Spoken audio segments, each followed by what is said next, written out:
Hi. Sorry about yesterday's video. Apparently, the topic was one that TikTok didn't appreciate and took the volume down. So, sorry, I won't be talking about that, I guess, even though it was a fact of life and it really wasn't rude or obnoxious. Moving along. Today, I thought I'd talk about makeup. And the reason this comes to be is I have a lunch date, so I have some makeup on. And it's funny because you walk into any store, and we'll just use Sephora or Ulta as an example, and you're overwhelmed with all the choices. You even go into a drugstore and you're overwhelmed with what's there. So in prison, it's a little bit different. You are only allowed makeup in that has no alcohol in it. So if the first few letters are ALC, and even if it's like alkatate, they won't let it in because they're not aware that that's not alcohol. Okay, so you work with what you have.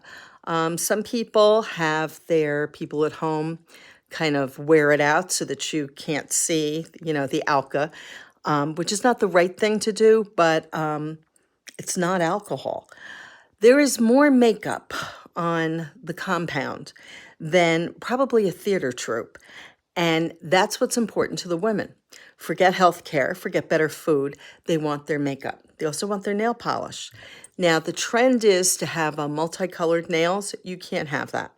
It must be one solid color, and even the colors they get really picky about. What's more interesting is your nails can only be a certain length.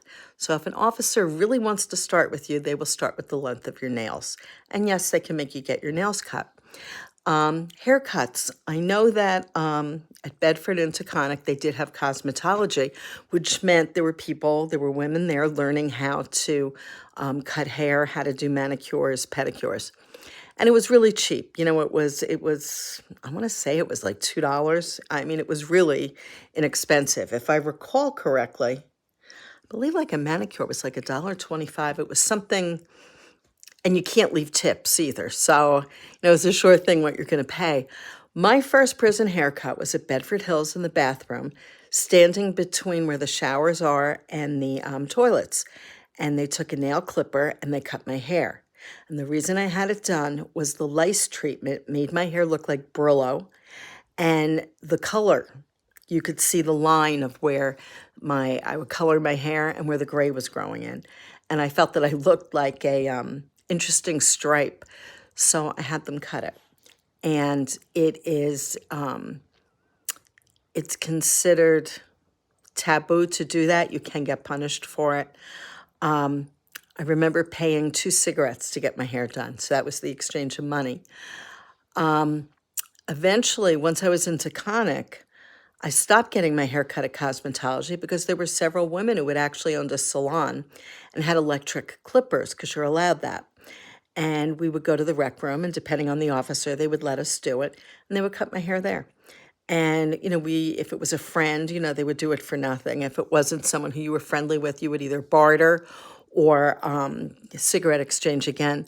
Very often, people would just do it for me because I would read their college papers and edit them, or I'd help them with knitting, some project, or one of the assignments for passing their GED. So there's always an agenda, there's always a system, but I always found it interesting how important they felt makeup was on the compound.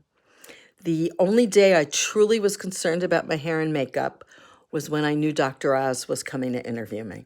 And that morning I did my hair and I did makeup. They would have done it for me, but it wasn't a sure thing it was going to come in.